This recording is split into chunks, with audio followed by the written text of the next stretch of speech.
Skiing really exploded in the 1960s, especially here in Vermont.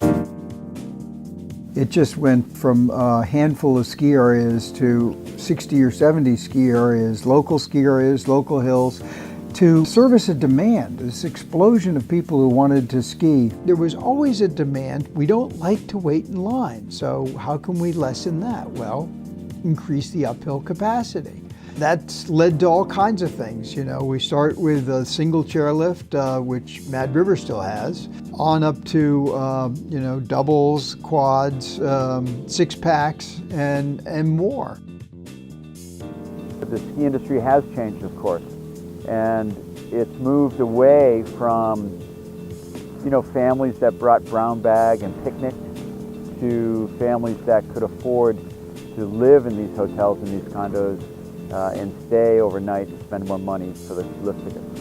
One thing that it happens, you have your sort of village structure that everybody loves about Vermont, the native village, the core identity of an area or place. And then you have this sprawl that creeps up towards the mountain. You think about classic ski towns like Stowe, where you have a town that's really developed around the ski area, right down to the point where they even have a trademarked way of writing the name that's consistent with both the mountain up at the ski area and then the town itself.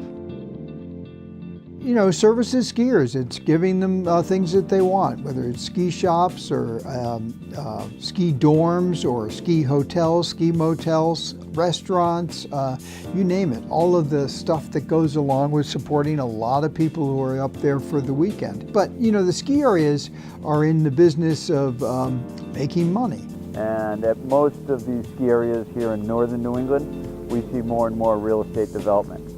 And the ski areas have been able to make their money, not necessarily in selling lift tickets, but in selling land and condos. It began sometime in the 80s that ski resorts tried to capitalize on the land around them and be part of that real estate sales. And then that's developed in the 90s to actually putting mega hotels that were owned by the ski areas or controlled by them at the foot of the mountain. The initial shock of having maybe a new hotel at your resort or new operations at your resort, a lot of people might start to forget where they live and why they live there. These resorts are just trying to share that area with everybody. So you start to see more license plates coming from Massachusetts and New Jersey, Pennsylvania, Connecticut, and what have you. And some locals might initially be concerned about what they're quote unquote gonna do to their town. There's always a tension between the locals and the money that is attracted at a resort that comes from far away.